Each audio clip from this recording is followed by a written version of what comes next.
The wind off the Adirondacks carried a strange, metallic chill that night, sharp enough to sting the lungs, sharp enough to make headlights look like floating embers in a void.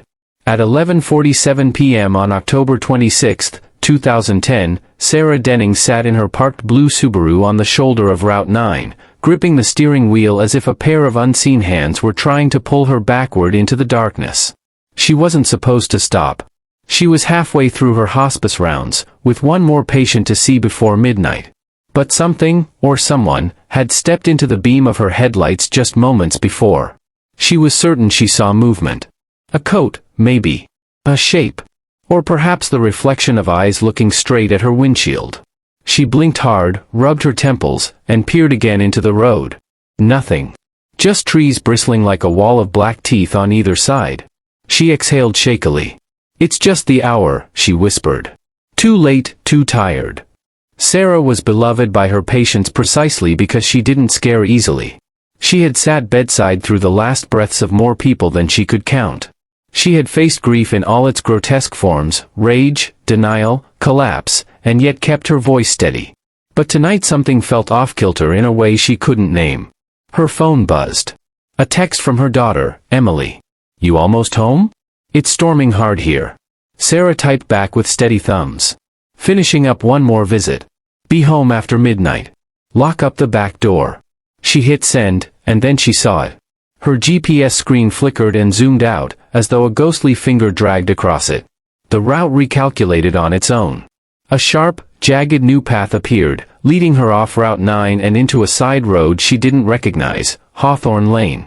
Her final patient, Mr. Ryland, definitely did not live there. A glitch, she told herself. The satellite signal was notorious for cutting out around the pine fields. She reached forward to correct it. And froze. The blue route line shifted again, erratically this time, zigzagging across the map, doubling back on itself, then shooting north like someone had grabbed the digital thread and yanked it. Then the GPS beeped in a flat, mechanical tone Sarah had never heard before. The screen went completely black. "Great," she muttered. But when she looked back up at the road, her breath caught. There was a figure standing at the driver's side window. A woman. Face pale. Hair wet and stringy. Hands pressed flat against the glass. Sarah yelped and scrambled for the lock button, only to realize the door was already locked. Her heart slammed itself against her ribs, begging to break out. The woman didn't speak. Didn't move. Didn't blink. Just stared. Sarah rolled the window down exactly 2 inches, just enough to speak through. "Ma'am, are you hurt?" No answer. "Do you need help? Are you lost?" The woman leaned forward. Her breath fogged the glass. "Don't go there," she whispered. Sarah swallowed. "Go where?" "The house." The woman's eyes flickered toward the dark road ahead. "He's waiting for you." Sarah immediately reached for her radio. "If you need assistance, I can call someone." But the woman was already gone. Not walking away. Not stepping into the trees. Just gone, as though the moment Sarah looked away, the night swallowed her whole. A tremor ran through Sarah's hands. She shook them once, forcing a laugh at herself. Hallucination. "I need sleep." She put the Subaru in drive and eased back onto the road. The rest of the drive was silent, too silent. Even the wind seemed to hold its breath. The further she went, the weaker her headlights felt, as if the darkness grew denser around them. At 12:06 a.m., she turned onto Old Farm Road, the gravel crackling under her tires. She was now minutes from Mr. Ryland's house. He was a retired librarian with a gentle voice and a failing heart. He lived alone in a dim yellow farmhouse that always smelled faintly of cinnamon and old books. But tonight, the house was pitch black. No porch light. No lamplight through the curtains. Sarah parked at the gate, grabbed her bag, and stepped out. The silence wrapped around her like wet wool. She knocked gently on the door. "Mr. Ryland?"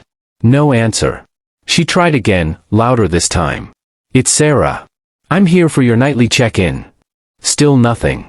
She reached for the small emergency window beside the porch, a trick he'd told her about months earlier. "If I don't answer, you peek through here. I nap too hard sometimes." So she peeked. And gasped. The living room was overturned. Furniture shoved aside. Books scattered like leaves. A lamp lay shattered on the floor. The hallway door was cracked open, just enough for the glow of a flickering light to seep through. Something had happened here. Something violent. She backed away, heart thundering. She needed to call 911. She needed her car. She reached into her coat pocket. Her phone was gone. Her breath hitched. She hadn't set it down. She hadn't dropped it. From inside the house came a soft, dragging sound. Then a whisper. A man's voice. Low. Coaxing. Sarah. Her blood iced. How did he know her name? Every instinct in her body screamed run. She sprinted back toward her Subaru. Gravel flew under her shoes. The porch door creaked open behind her. She didn't look back. She reached the car. She grabbed the handle. And froze. The passenger door was already open. Just a sliver. But open. Someone had been inside. Or still was. The last thing she remembered was a hand clamping over her mouth from behind. A sweet, chemical smell flooding her lungs. The world tilting sideways. Stars streaking. Then, nothing. Her Subaru remained there until sunrise, engine still warm, driver's door hanging ajar. By the time deputies arrived, the only trace left of Sarah Dennings was a faint, palm-shaped smear on the fogged window, one that didn't match her own hand. By dawn, Route 9 looked like a crime scene postcard, flashing lights staining the frost-blue morning, cruisers blocking the shoulder where Sarah's Subaru sat like an abandoned toy. Deputy Mark Hollister, who had known Sarah since high school, stood with his hands on his hips, staring at the open driver's door as though it personally insulted him. Keys still in the ignition, he muttered. Engine still warm. Purse in the passenger seat. Phone missing. Deputy Alvarez scribbled in her pad. So she didn't walk away. No, Hollister snapped. Sarah's a nurse, not a ghost. Reporters were already lining up behind the taped-off perimeter, shouting questions nobody could answer. They hurled them anyway, as if one might magically summon an explanation. Is this connected to the string of break-ins last fall? Is it true there are signs of a struggle? Are you considering a runaway scenario? Hollister bristled. Sarah wasn't the type to run from anything.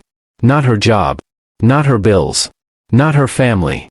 Not even from grief, when her husband died in a mill accident 5 years earlier. She carried her burdens quietly, like weights in her pockets. But sometime between her last patient visit and sunrise, she had vanished. Back at the Dennings home, her daughter Emily paced the kitchen floor, clutching a mug of coffee she wasn't drinking. Her brother, Noah, sat at the table with fingers clenched in his hair. Their aunt, Linda, hovered near the door clutching a cardigan to her chest like it was armor. You're sure she didn't call? Emily asked for the 8th time. No, Noah whispered. No texts. No missed calls. Nothing. She always lets us know if she's running late, Emily said. Even if it's 2 minutes. What if she hit a deer? Linda offered weakly. This time of year? They found the car, Noah interrupted. Not her. Emily flinched. The words hit like a slap.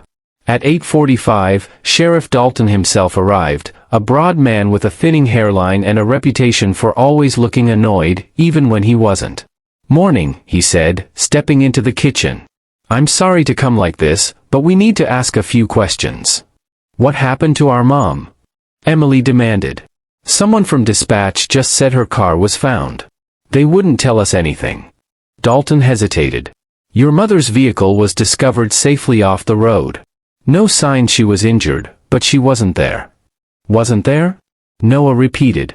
What does that even mean? Dalton ignored the edge in his voice. Did she mention anything unusual last night? Any patients acting strange? Any concerns about her route? Emily blinked. No. She said she had one more visit and she'd be home. Which patient? Dalton asked. Mr. Ryland. The librarian. Dalton exchanged a look with Hollister, who stepped forward and cleared his throat. There's an issue with that. Emily's mug slipped from her hand and shattered on the tile. Nobody moved to pick it up.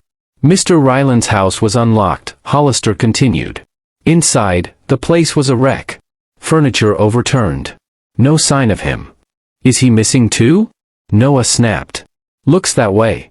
Emily's voice trembled. What are you saying? That someone hurt him? Hurt her. Dalton lifted a hand. We don't know that yet.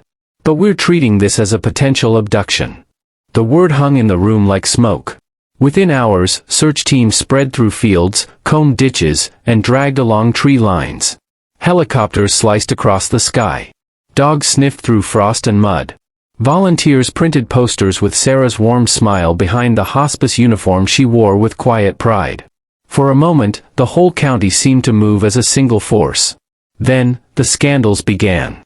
The first came from the hospice center, where the director reluctantly revealed a disturbing detail. There had been a complaint filed about one of Sarah's patients 2 weeks before her disappearance, a complaint she had brushed aside. The patient, a middle-aged man recovering from a stroke, had demanded that only Sarah be assigned to him. Repeatedly. Aggressively. He had called the center nearly a dozen times in a 2-week span, asking for her schedule, asking if her night visits were flexible, asking if she drove alone. The director had warned Sarah. She had shrugged it off. "It's loneliness," she had said. "Loneliness makes people clingy." But now, loneliness looked a lot like obsession. When deputies arrived at the patient's home, they found it empty. The man had disappeared 3 days earlier. His neighbors assumed he'd gone to stay with relatives. His relatives, however, insisted they hadn't seen him in months. The press feasted. Then came scandal number 2, this one uglier, more unexpected. Someone leaked footage from a gas station near Route 9. The timestamp, 11:32 p.m., less than 20 minutes before Sarah's final text to Emily. The footage showed a man in a heavy coat walking toward Sarah's Subaru as she pumped gas. Not unusual, until the man leaned close. Too close. Close enough that Sarah visibly flinched and turned her body away. She spoke sharply, shaking her head. He reached for her arm. She pulled back. Only when another customer entered the frame did the man drift into the shadows. The public erupted. Why wasn't this released earlier? Who is he? Is he connected to the missing patient? Is he the same man seen near her car on Route 9? Dalton held a press conference insisting the footage was under review. But viewers noticed something else, something subtle. He looked rattled. Worried. Cornered. As if the case were already slipping through his fingers. At the end of the second day, the GPS technician handed the sheriff a printout. Sarah's last recorded movements. It made no sense. Her route pinged in short, frantic bursts, as though her car kept stopping, reversing, then lurching forward again. At one point, it showed her Subaru turning into a road that didn't exist, an abandoned logging path that had been blocked for more than a decade. Glitch? Hollister asked. The technician shook his head. This isn't a malfunction. This is deliberate interference. Dalton leaned in. Interference from what? The technician hesitated. Something strong. Strong enough to override her GPS, and then kill it completely. Silence fell over the room. Dalton broke it first. You're telling me someone wanted her off that road? The tech swallowed. Yes. And they succeeded. Dalton closed the folder, face drained. Find me that logging path, he ordered. And find me the man in the gas station video. But even as he said it, Hollister caught the flicker of doubt in his eyes. As if a part of him feared they weren't chasing a kidnapper anymore. They were chasing a ghost. By the third day, Upstate New York was no longer treating Sarah's disappearance as a tragedy, it had become a spectacle. Patrol vehicles rolled slowly down Main Street as clusters of residents whispered heated theories over steaming cups of diner coffee. Every conversation began with the same question: what really happened to the night nurse? At first, the rumors were harmless, people claiming Sarah had run off with a secret lover, or that she'd had a breakdown from years of hospice work. But as the hours passed without answers, the town's patience thinned, and darker speculation seeped in like groundwater. The biggest rumor, the one that spread fastest and clung hardest, centered on a single whispered name. The Hawthorne Man. Emily heard it first while picking up bottled water for the search volunteers. 2 women near the entrance were speaking in hushed urgency, unaware she was behind them. I told you, my cousin saw lights down Hawthorne Lane last night. And a man too. Tall. Wearing some kind of coat. Hawthorne Lane's blocked off. Has been for years. Exactly, the first woman breathed. Blocked off for a reason. Emily's hands tightened around the water crate. What reason? The women stiffened when they saw her. One blushed with embarrassment, the other recovered quickly. Oh, honey, sorry. We didn't mean, she faltered. It's just an old story. I'd like to hear it, Emily said. Her voice trembled, not with fear, but fury. Start talking. The women exchanged looks. Finally, the older one cleared her throat. People used to say there was a man who lived past the logging road on Hawthorne Lane. A recluse. Some kind of survivalist. Kids dared each other to sneak close to his property. He didn't like visitors. Emily stared. That's it? A hermit? Well, no. Some said he took things. Not money or gear. People. But that was back in the 90s. Nobody ever proved anything. Because it wasn't real. Maybe. The woman swallowed. But he was never found after the fires. What fires? The ones no one ever explains. Emily placed the crate on the counter with shaking hands. Thank you for your help. But her stomach churned. Someone had dared mention her mother's disappearance in the same breath as a ghost story. At the sheriff's office, the walls were plastered with maps, timelines, and photos: Sarah's car, her last known GPS points, the destroyed living room of Mr. Ryland's farmhouse. Aerial images of forest clearings. Notes scribbled in red marker. Deputy Alvarez approached Hollister, who sat hunched over the desk, rubbing tired eyes. We got something, she said. Hollister straightened. Tell me it's good. It's something. She handed him a file.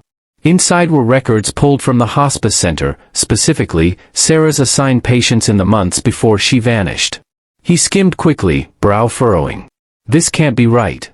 Oh, it's right, she said grimly. 3 of her patients, 3, shared the same emergency contact number. That's not unusual. Nursing homes. It wasn't a nursing home, Alvarez cut in. They weren't related. And the number doesn't belong to a family member. It belongs to a man named Jeremiah Rourke. Hollister flipped further. Rourke, where do I know that name? Alvarez hesitated. Then? He used to own property down Hawthorne Lane. Hollister froze. The Hawthorne man? Alvarez grimaced. I'm not saying I believe the urban legend. But this is odd. 3 patients? Hollister asked. 3, she repeated. All referred to hospice within the same 18-month span. All insisted Sarah be their primary caregiver. That's not a coincidence. No, Alvarez whispered. It's something else. Hollister shut the file slowly. Get Dalton. Meanwhile, Sheriff Dalton wasn't at the office. He was at the Ryland farmhouse, walking through the wreckage again with the grim determination of a man who'd realized something crucial far too late. He examined the overturned table, the scattered books, the shattered lamp. But this time, he noticed something he'd overlooked. On the edge of the torn sofa cushion, faint but visible, was a smear of dried mud. A very specific kind of mud, clay-heavy, red-tinted. Dalton scraped a small sample with a penknife and held it up to the light. He knew exactly where it came from.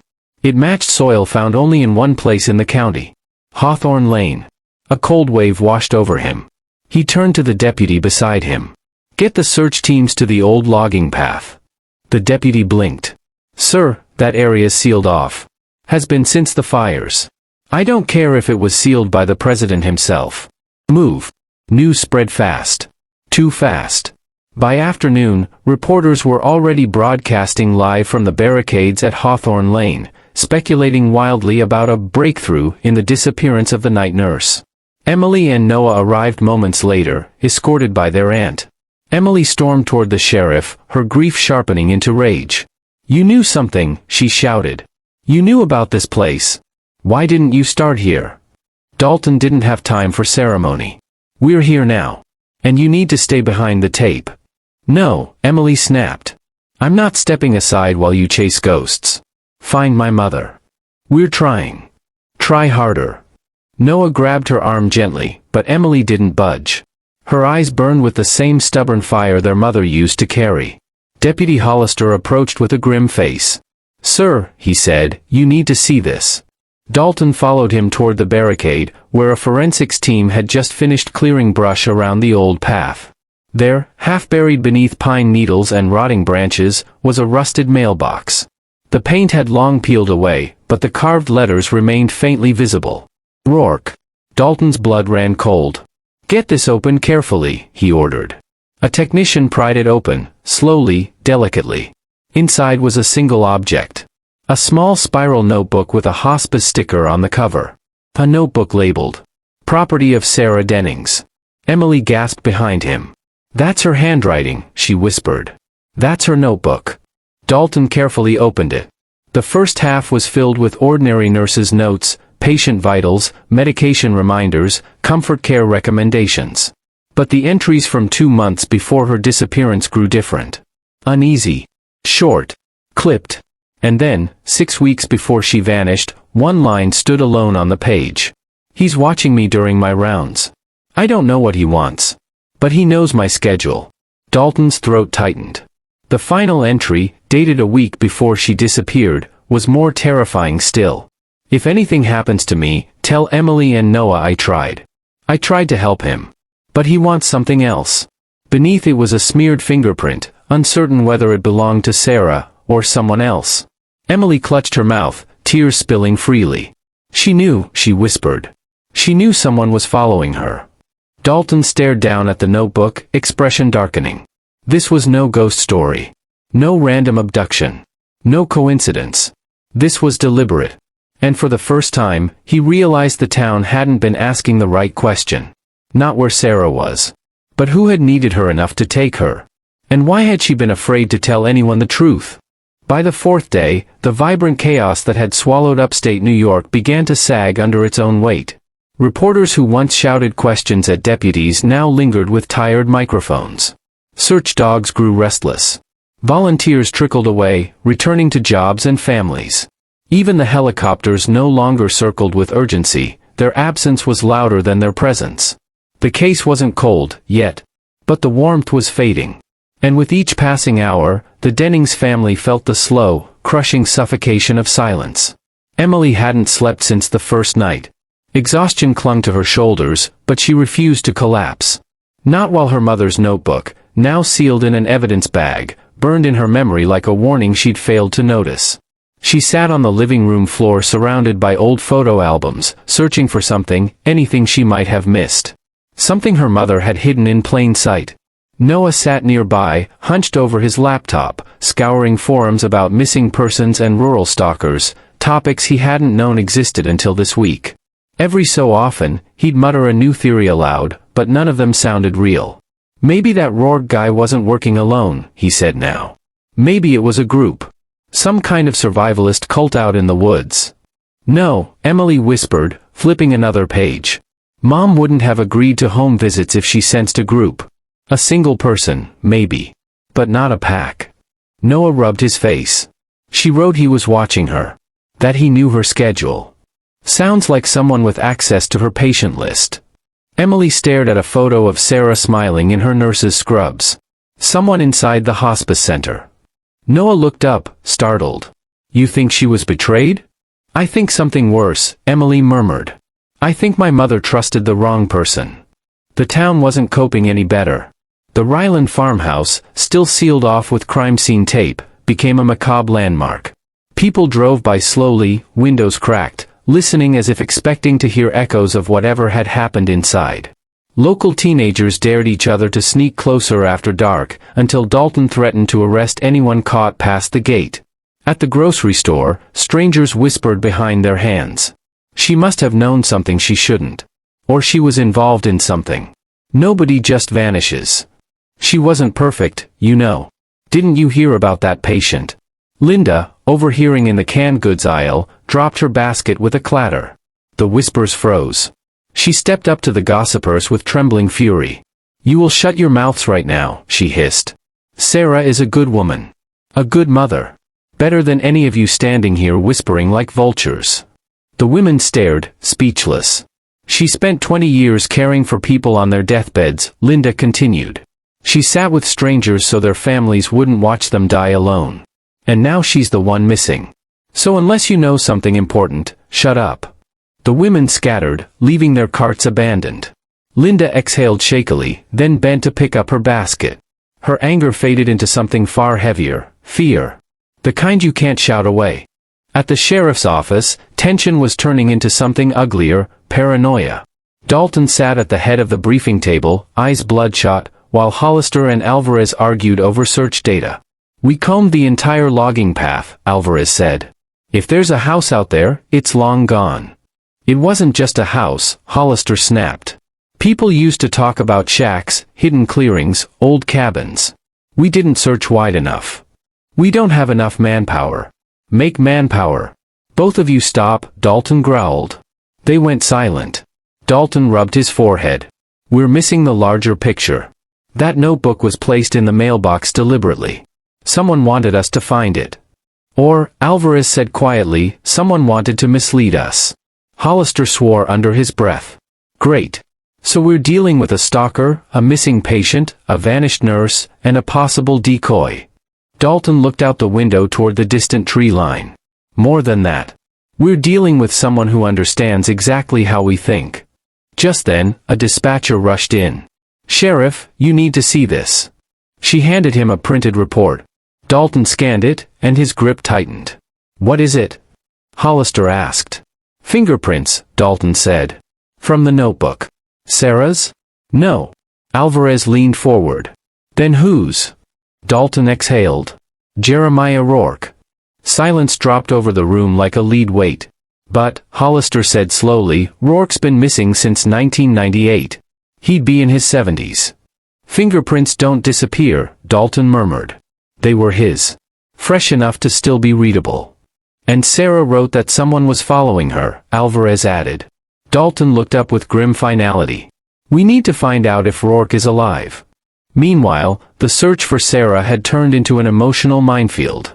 Volunteers gathered at the fire hall for the daily briefing, where Emily and Noah sat in folding chairs, surrounded by the hollow ache of careful optimism. Dalton stepped to the front, voice steady but not warm. We're expanding the search perimeter, he announced. We'll be focusing on the Hawthorne Lane area. No one goes alone. A man in the back raised his hand. Sheriff, is it true you found evidence she was being stalked? Dalton paused. We're investigating all possibilities. So yes, another voice muttered. She was being watched. We all knew something was off. Emily snapped. Then why didn't anyone say anything? Her voice cracked. Why didn't anyone report it? If someone saw something, anything, why keep it to yourself? No one answered. Guilt, heavy and sour, settled over the crowd. A volunteer approached Emily quietly after the meeting. He was in his mid-30s, wearing a faded winter coat and nervous eyes. I should have told the sheriff earlier, he whispered. I didn't think it mattered. But now. Emily's pulse spiked. Tell me. He swallowed.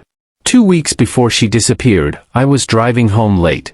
I saw your mom's car parked on the shoulder of Route 9. Just like they found it. Emily froze. What was she doing? Not her, he whispered. Him. A man was leaning into her window. Tall. Hooded.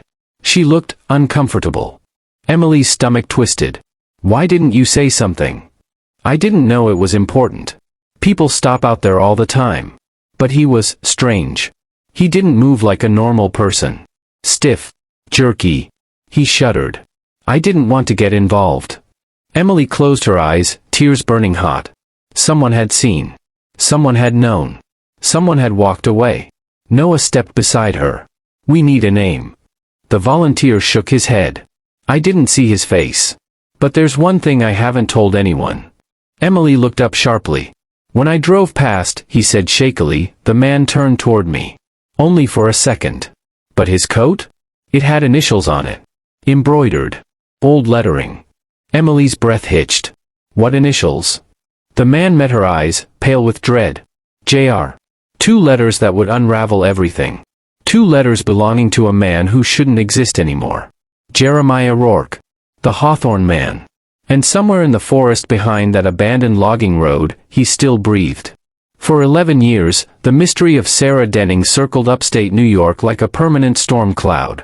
Every few months, a false lead appeared, an anonymous call, a supposed sighting, a scrap of fabric found in the woods. Each time, hope rose with fragile wings, and each time, it crashed. By 2021, most of the search teams had dissolved. Reporters had moved on to fresher tragedies. Emily and Noah, now adults carving out new lives, no longer woke every morning expecting an update. They carried their mother with them like a quiet ache, a bruise no one could see. Which is why the phone call from Ohio felt like a prank at first. It was late afternoon when Emily, now working as a physical therapist, received a voicemail from a police detective in a town she'd never heard of, Millbrook, Ohio. His tone was cautious, almost apologetic. "Ms. Dennings, I need to speak with you. It concerns a woman we found earlier this week. She's calling herself Anne. We believe she may, possibly, be your mother." Emily replayed the message 3 times. She stood frozen in her office, staring at the wall as if it had personally delivered the news. Her mother? Impossible. Absolutely impossible. Except the detective hadn't sounded like someone guessing. He'd sounded like someone afraid of being right. When Emily and Noah arrived in Millbrook the next morning, the town looked like something out of an old postcard: neat houses, trimmed hedges, a church steeple reaching past the tree line. Peaceful. Too peaceful for anything strange. Detective Graham met them outside the small, brick police station. He was a wiry man with tired eyes and a voice that carried quiet gravity. "Thank you for coming so quickly," he said. "Your voicemail said you found a woman," Noah replied. "A woman who might be our mother." Graham nodded. "Let me explain how we found her." He led them inside, where a series of photographs lay on the table, images of a rural road, a broken fence, and a woman standing barefoot at dawn. "She was found wandering on the old highway," Graham said. "Disoriented. Carrying a grocery bag filled with clothes that weren't hers." "Was she hurt?" Emily asked. "No. Not physically. But she couldn't remember where she was, or how she got there." Graham hesitated. "Or who she was." Emily swallowed hard. She kept saying her name was Anne Whitlow. But the elderly couple who took her in, Henry and Margaret Whitlow, told us she's never had legal ID. They found her after a car accident in 2011. She had head trauma, memory loss, and no one came looking for her. They believed she was homeless and adopted her into their care. "Adopted?" Noah repeated. "A grown woman?" "They're kind people," Graham said gently. "They trusted she needed them. And she did." Emily stared at a photo of the barefoot woman on the road. Her hair was shorter, streaked with gray, but unmistakable. The shape of her cheeks. The slight tilt of her chin.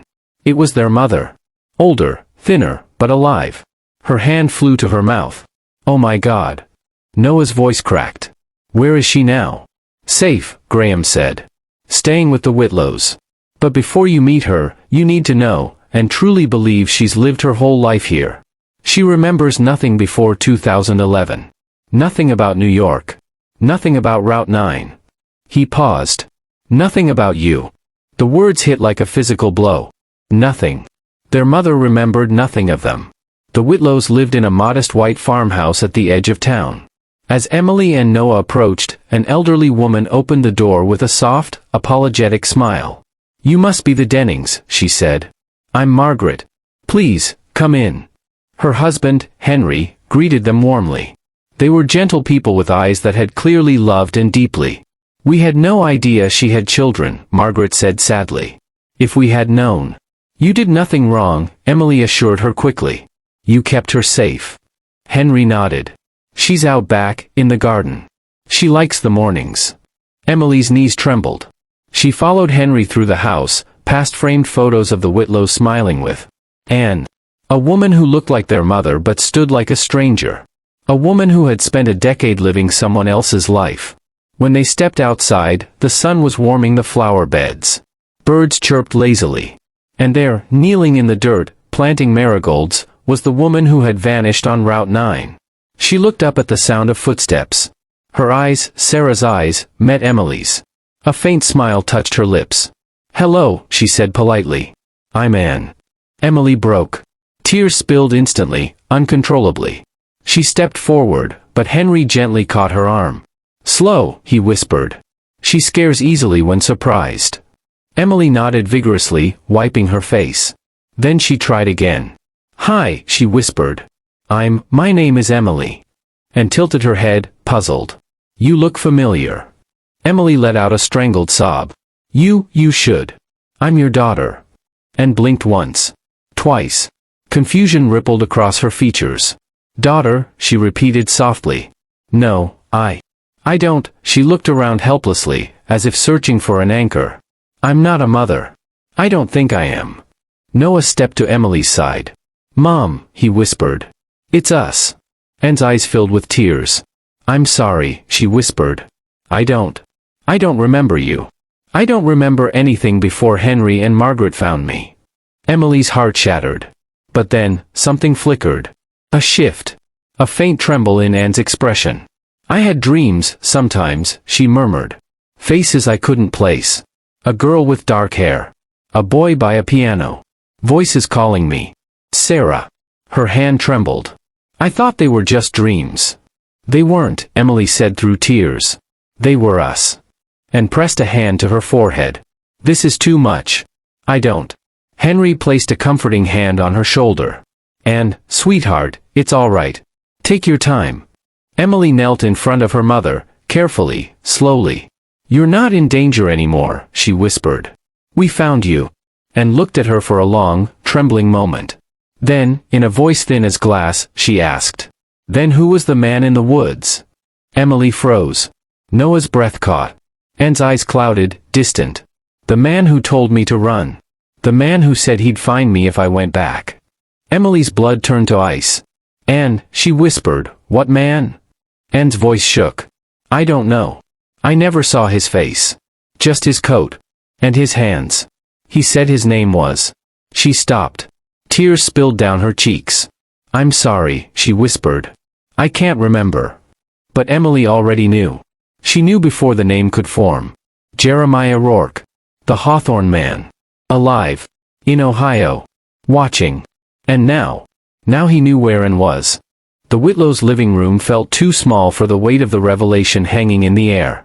Afternoon light streamed through lace curtains, carving long bars of gold across the floor, but the warmth did nothing to mute the chill spreading through Emily's chest. The name hadn't been spoken aloud. It didn't need to be. Jeremiah Rourke. The Hawthorne man. Upstate New York's most persistent ghost, a man with a criminal past, a talent for disappearance, and a long history of preying on vulnerable women. He had slipped through legal cracks again and again, always one step ahead, always just out of reach. And now, after more than a decade, he had resurfaced.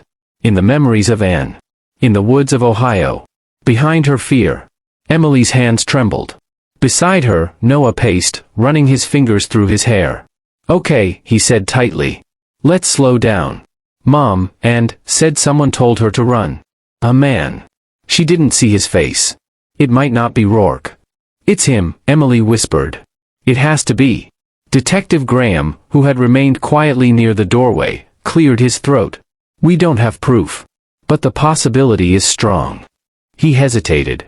Especially because we've had incidents. The room stilled. What kind of incidents? Noah asked. Graham took a breath, choosing his words. Since Anne was found on the highway last week, we've had reports of trespassing on farmland near the Whitlow's property. Footprints. Cigarette butts. A torn jacket caught on a fence. Nothing we can identify, but suspicious. Margaret Whitlow's face paled. Detective, you didn't say it might be someone dangerous. Graham gave an apologetic nod. I didn't want to scare you prematurely. But after hearing Anne mention a man telling her to run, I think we need to take this seriously. And Sarah sat quietly on the sofa, twisting her hands together. She looked smaller than she had earlier, no longer the woman kneeling peacefully in the garden. There was fear behind her eyes now, growing like storm clouds. I don't remember everything, she murmured. Just flashes. A forest. A voice. The smell of gasoline. Someone telling me I had to disappear. Her voice broke. I thought it was a dream. Emily sat beside her and gently took her hand. Mom, do you remember where you were before the Whitlows found you? Anything at all? And shook her head. Only pain. Like falling. Then hands pulling me out of something. Water? She blinked rapidly. Everything else is a blur. Water. Emily felt a jolt. In the police report from 2010, there had been a detail, one no one had ever explained. When Sarah's GPS stopped transmitting, its final location had been next to a shallow riverbed. The area had been searched extensively, but no one had found a trace of her.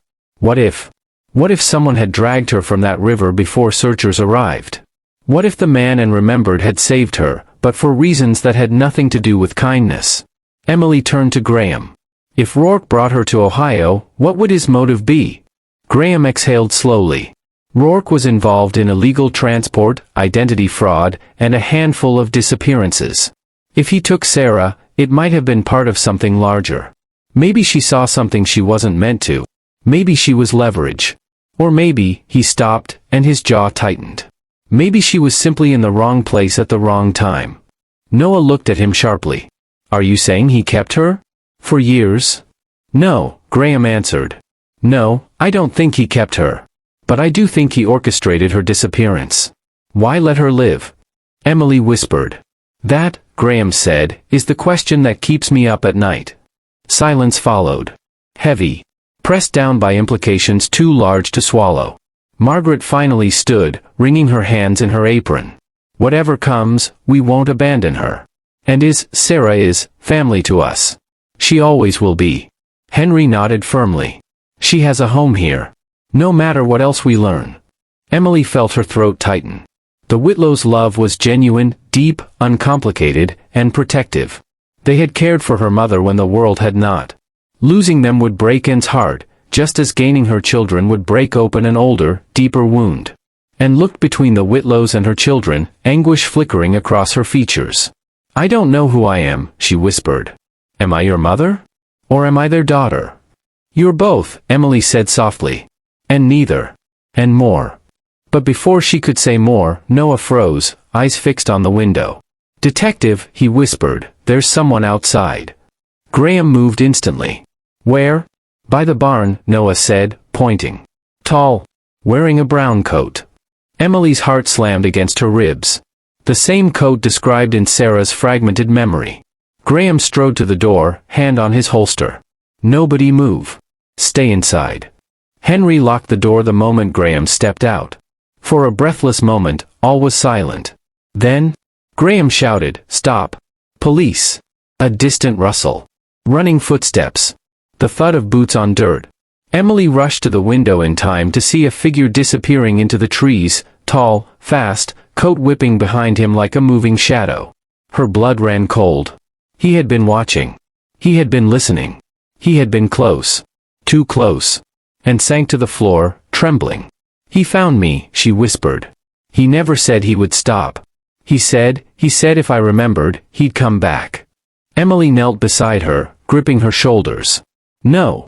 He doesn't get to take anything from you anymore. Not your past. Not your name. Not your life. But even as she said the words, doubt gnawed at her.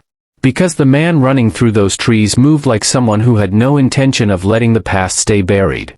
And the deeper and remembered, the closer he would come. Emily knew now. They were running out of time. The Millbrook police station buzzed with frantic energy after the figure by the barn vanished into the tree line. Radios crackled. Officers sprinted out with flashlights and tracking dogs. But the forest swallowed him whole. No footprints clear enough. No fiber. No cigarette but fresh enough to be useful. Whoever he was, he knew how to disappear. Emily sat stiffly in a metal chair in the station's waiting area, her foot tapping uncontrollably. Across from her, Noah was hunched over, elbows on his knees, his face buried in his hands. Neither of them spoke, afraid words would somehow make everything worse. The door to Anne's protected interview room opened, and Detective Graham stepped out. His expression was carved from stone. She's stable, he said.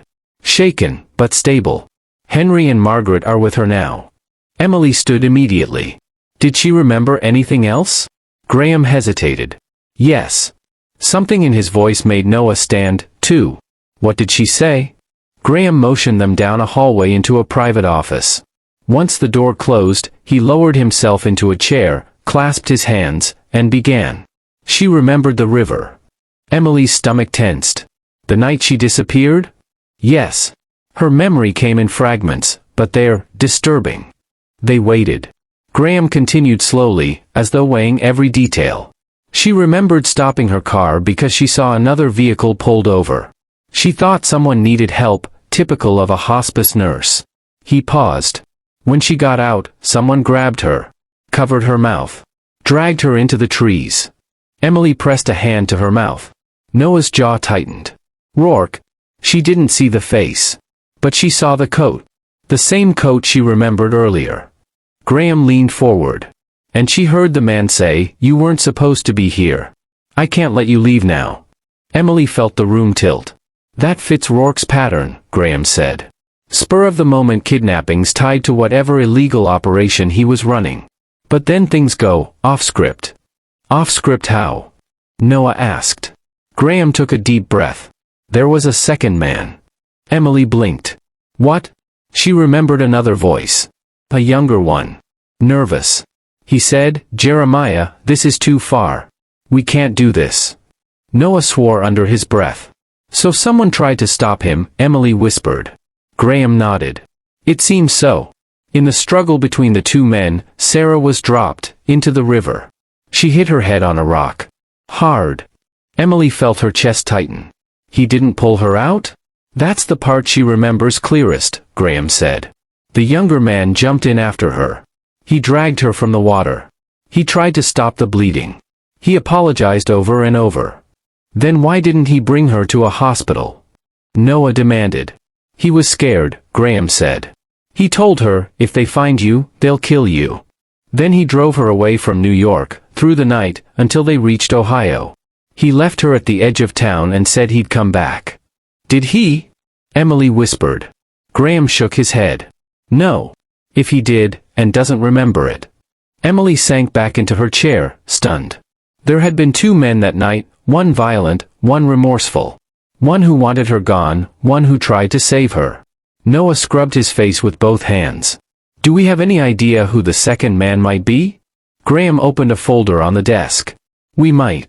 He slid a document toward them, a printout of an old mugshot. A young man, about 20, with sandy hair and a sullen, haunted expression. Name is Daniel Rourke, Graham said. Jeremiah's son. Emily's breath caught. He had a son? Estranged. In and out of trouble. Disappeared around 2011, the same year the Whitlows found Anne. Graham leaned back. Daniel had a record for small offenses, but nothing like Jeremiah's. Word from old case notes suggests he wanted out of his father's world. And maybe he tried to get out by helping her, Emily murmured. It's possible, Graham said. Maybe he fled. Maybe he hid. Maybe Jeremiah killed him. He paused, voice low. Or maybe he's still out there, trying to stay invisible. Silence settled heavily. Finally, Noah asked, What about Mom? What happens now? We need to confirm her identity officially, Graham answered. Legally she's in Whitlow. We need DNA from both of you. Emily nodded automatically. But her thoughts were already drifting, to her mother, sitting in a small interview room, shaking at the memory of a man who had ripped her life away. And to the Whitlows, who could lose the woman they believed was their daughter. And to her and Noah, who might regain their mother only to discover she still didn't know them. The emotional math was staggering. They returned to the Whitlows' home later that evening after the police cleared it for safety. Officers patrolled the area, lights sweeping over the fields. The night felt tense, stretched thin. Inside, and sat bundled in a blanket on the couch, Margaret stroking her hair gently. Her eyes lifted as Emily entered, not with recognition, but with a quiet, instinctive trust. Emily's heart squeezed painfully. Can I sit with you? She asked softly. And nodded. Emily sat beside her. For a moment, the room was silent except for the ticking of a wall clock. Emily, and said timidly, voice shaking. Am I a bad person? For forgetting you? Emily's breath caught. She took her mother's shaking hand. No, she whispered fiercely. You survived something that should have killed you. You made a whole new life in the pieces you had left. You helped people here. You're not a bad person, you're the strongest person I know.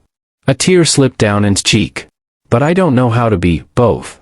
Emily leaned her head against her mother's shoulder. Then we'll learn together. Margaret watched them with sad, loving eyes, then gently said, There's something you should know. Something Anne remembered earlier. Emily lifted her head. What? Margaret hesitated. She said the younger man, the one who saved her, came back once. Emily's blood chilled. When? Years ago, Margaret said softly. Before we fully understood her memory problems. A young man stood at our door, asking if we'd seen a woman named Sarah. And saw him through the window and panicked. She begged us not to tell him she lived here. Emily's pulse hammered. Did you? No, Margaret whispered. He left. But before he did, he slipped an envelope under our mat. Where is it? Noah asked sharply.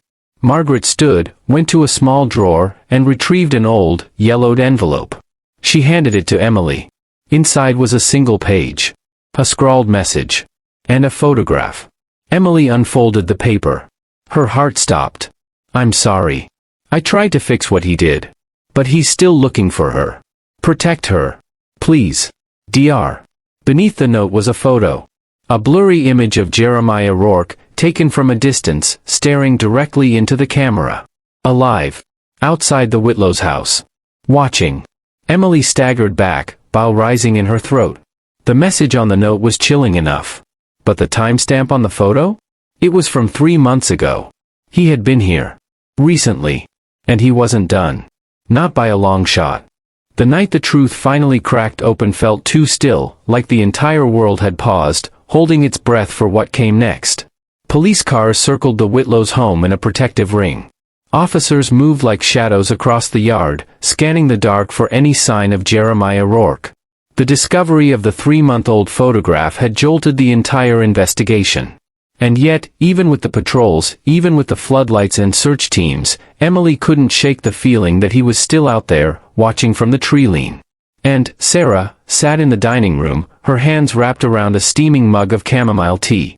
It had long gone cold, but she clung to it anyway, as though its warmth might anchor her to one of her 2 fractured lives. Across from her, Detective Graham and 2 officers stood guard. Henry and Margaret hovered close, protective as ever. And Emily and Noah remained on either side of their mother, each gripping one of her hands. For a long moment, no one spoke. Finally, Graham stepped forward. We have the results. Emily's breath caught. So did Anne's. Graham opened a folder and looked directly at Anne. The DNA analysis confirms it. You are Sarah Dennings of Livingston County, New York. You are Emily and Noah's mother. And blinked rapidly, tears forming. I knew it. I felt it. I just couldn't reach it. Emily squeezed her hand. You don't have to remember everything all at once. But I want to, and whispered. I want to know who I was, who I am. Graham continued, his voice softening. This means you have legal rights to your old identity. But we also need to discuss protective custody. Based on the threats and the man seen tonight. Noah interrupted sharply. You mean Rourke? Yes, Graham said. Based on everything we know, he's still after you. And he's close. Anne's body tensed. Why?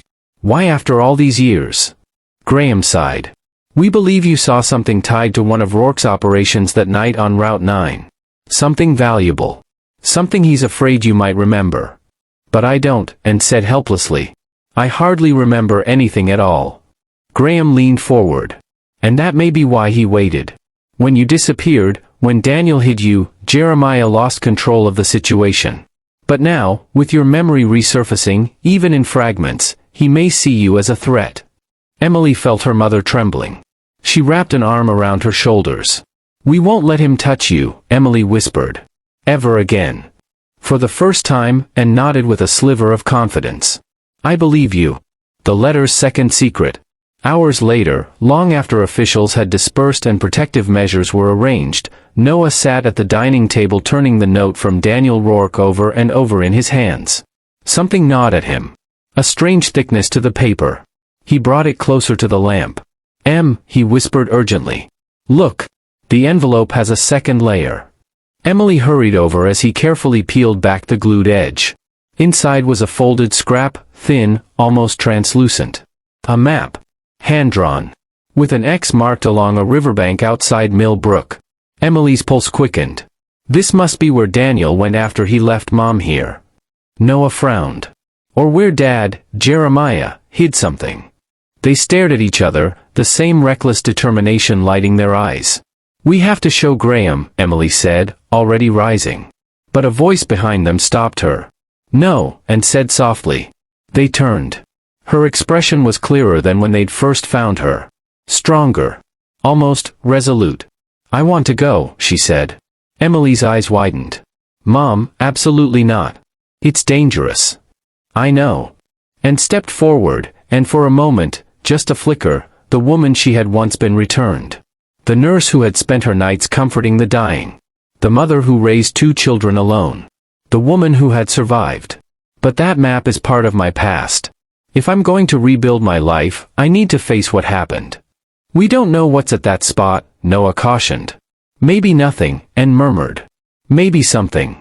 But I spent 11 years afraid without knowing why. She lifted her chin. No more.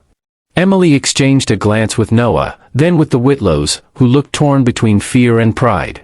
Okay, Emily finally said. But we bring the police. We don't go alone.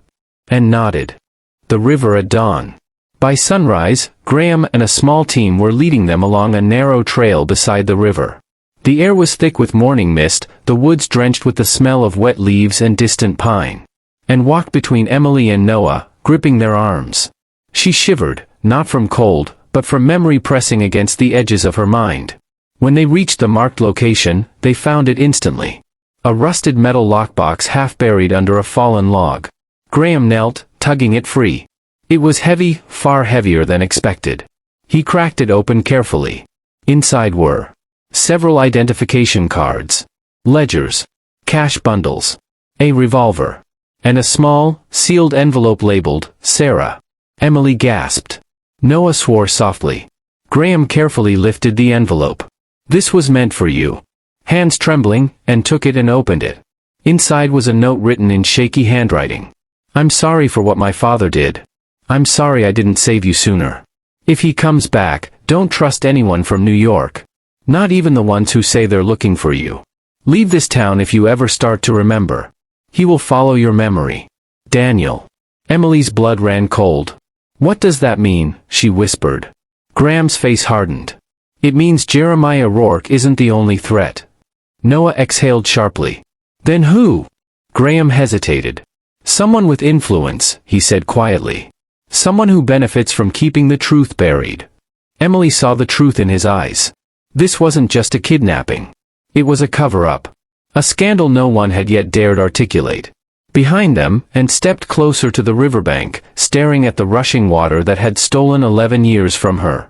I was never supposed to survive, she whispered. Emily wrapped her arms around her mother's shoulders. But you did. And nodded slowly. And now I need to survive returning. The reunion. 2 weeks later, after the investigation deepened and Anne's identity was restored, she stood in the living room of her daughter's apartment in Albany. Her hands shook. Her heart raced. Emily and Noah stood on either side of her. And in front of her, family members she hadn't seen in over a decade waited with trembling smiles, hopeful tears, and hesitant open arms. And swallowed hard. I don't know how to be the woman you remember. Emily squeezed her hand. Then be the woman you are now. We'll meet you there. And stepped forward. One embrace. Then another. Soft tears. Shaky laughter. The fragile beginning of healing. But behind the joy, beneath the relief, a truth remained. 2 lives lived. 1 identity reclaimed. And a shadow still stalking the edges of her memory. Compassion had saved her once. It would save her again. But the past? The past was not finished. Not yet.